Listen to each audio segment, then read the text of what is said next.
Rupa siapa? Ruang pelayanan psikologi agak manja.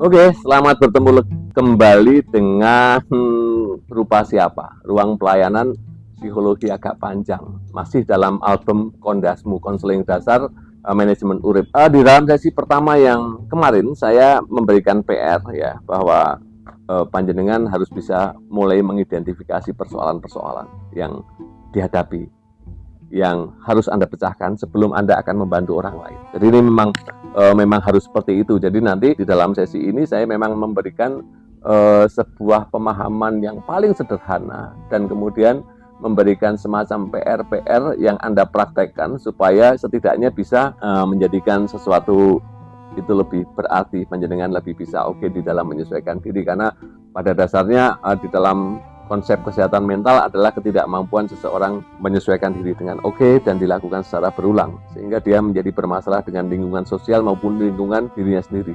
Sumber dari kesehatan mental kemarin kan sudah saya sampaikan di dalam mengidentifikasi tadi. Identifikasi yang sudah panjenengan buat, Anda bisa melihat mana yang dari luar, mana yang dari dalam. Meskipun kadang-kadang dua-duanya berinteraksi, pasti kita tidak bisa, tapi kita harus mulai bisa mengkritisi persoalan-persoalan itu secara jeli dan secara detail. Supaya apa? Supaya tidak menumpuk. Supaya kita betul-betul bisa objektif di dalam keluar dari persoalan kita. Yang dari dalamnya apa ya? Apakah saya terlalu mimpi ya? Cita-citanya terlalu muluk, terlalu tinggi harapan saya. Oh, saya terlalu overconfident, saya terlalu percaya diri. Itu juga menjadi potensi. Kemudian kalau dari luar bisa kan, misalnya, oh saat ini misalnya ada mahasiswa baru yang masuk ke UGM, itu dia punya stresor, sumber stres yang sangat berbeda. Dia dari daerah satu ke daerah lain, dia pindah Jogja, sudah persoalan.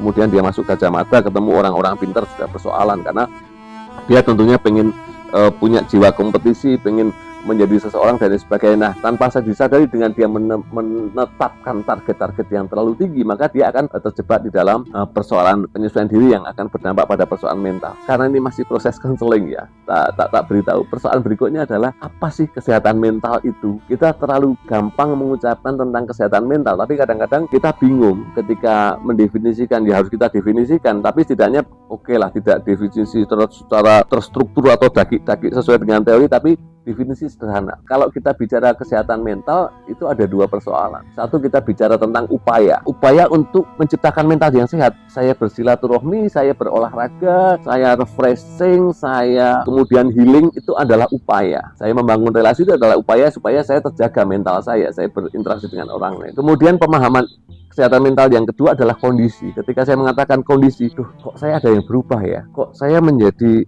uring-uringan ya, atau kok seseorang menjadi aneh ya. Ketika seseorang menjadi aneh, ketika seseorang menjadi tidak oke, ketika seseorang mengalami perubahan, berarti kondisi kesehatan mentalnya ada sesuatu. Jadi itu ya, kesehatan mental itu ada dua.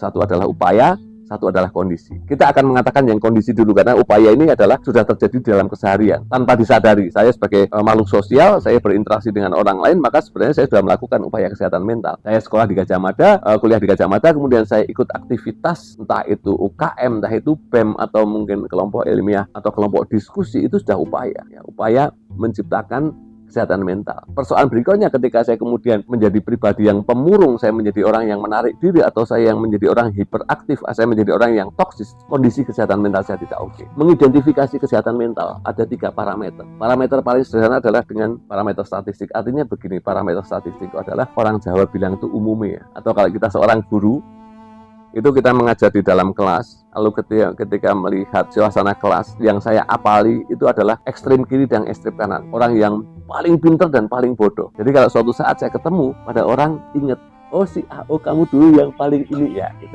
Atau si B, oh kamu dulu yang ini kan, gitu.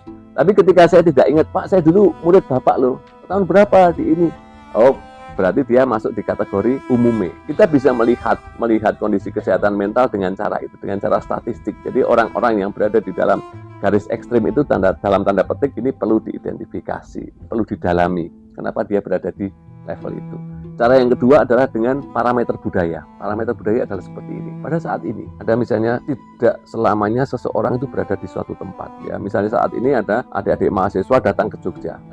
Mereka kan mungkin belum tahu kultur Jogja itu seperti apa. Tiba-tiba dia di kos di kampung. Lalu orang Jogja mendengar, orang-orang yang itu kok ya, kalau ngomong teriak-teriak, ya mungkin karena dia terbiasa tinggal di gunung, atau biasa tinggal di pantai, atau di sebuah ini. Jadi penyimpangan-penyimpangan itu bisa dilihat secara budaya. Oh, rupanya dia dari daerah X yang memang budayanya berbeda. Kalau sudah ketemu seperti itu, ya berarti dia tidak persoalan dengan kesehatan mentalnya. Itu terjadi hanya karena adanya perbedaan budaya dan dia berada di sebuah komunitas dengan nilai-nilai yang berbeda. Yang ketiga adalah dengan pendekatan psikopatologis, ya, pendekatan profesi. Pendekatan profesi itu adalah kita pakai pendekatan-pendekatan yang sifatnya universal. Jadi seseorang dalam bahasa psikologi manusia itu adalah makhluk yang terberi memiliki akal, memiliki perasaan, dia bisa mengelola perilaku tertentu. Ketika perilaku yang dikelola itu tidak bisa menyesuaikan diri dengan baik karena kapasitas intelektual yang dalam tanda petik mengalami perubahan, kapasitas emosi yang kemudian juga berubah, menyebabkan perilakunya tidak mampu menyesuaikan diri dengan adekuat. Nah, ini baru dia bermasalah dengan kesehatan mentalnya. Cara mengidentifikasi paling sederhana adalah melihat kemampuan pemecahan masalah yang saya miliki atau kapasitas intelektual saya. Masihkah saya memiliki kecermatan, akurasi di dalam berpikir? Kemudian kita juga melihat kapasitas pengelolaan emosi, tingkat kedewasaan seseorang. Apakah saya masih memiliki pengendalian diri yang baik, memiliki stabilitas emosi yang oke, kontrol diri yang oke, yang bisa mengendalikan perilaku saya atau tidak. Kalau persoalan kapasitas intelektual atau kemampuan pemecahan masalah mengalami perubahan, kapasitas kepribadian atau pengelolaan emosi tidak oke, yang berakibat pada perilaku. Nah, ini yang perlu ditengarai, barangkali dia mengalami dalam tanda petik persoalan dengan kesehatan mental. Ini yang kemudian pemahaman seperti ini saya kembalikan ke panjenengan. Sebagai calon konselor jalanan, kita mulai mengidentifikasi itu. Pernahkah saya mengalami itu? Oh iya, dulu ketika saya pertama kali di daerah tertentu, saya sempat digerebek oleh orang kampung karena ini setelah saya terangkan, mereka paham bahwa ada benturan budaya. Lalu apakah kemudian benturan budaya itu dimaklumi? Ya tidak selamanya harus dikompromikan. Kalau dia tetap bertahan dengan budayanya tapi memaksakan kehendak, ya mesti akan menjadi persoalan. Ya, kesehatan sosial bukan hanya kesehatan mental ya. Jadi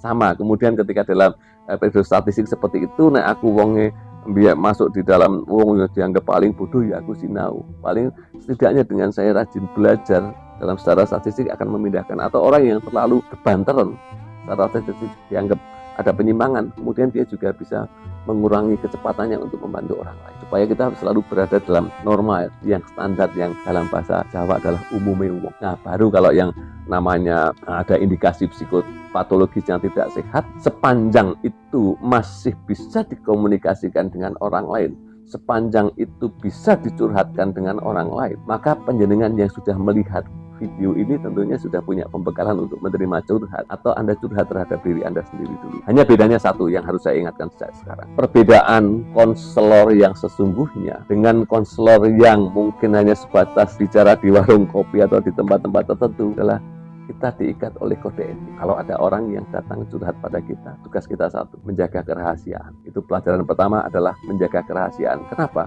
Karena supaya terjalin trust. Dan konselor atau psikolog itu tidak harus nasihati kok. Anda hanya mendengarkan saja. Orang kadang-kadang sudah merasa tersupport. Bapak itu baik, saya punya masalah bisa dipecahkan. Padahal saya nggak memecahkan masalah. Saya hanya sekedar menemani dia berbicara sehingga dia merasa nyaman. Maka kunci utamanya adalah jangan pernah membicarakan masalah orang lain kepada orang lain, supaya kepercayaan muncul dan Anda bisa andil di dalam melakukan upaya kesehatan mental. Terima kasih, selamat bersiap-siap menjadi konselor jalanan.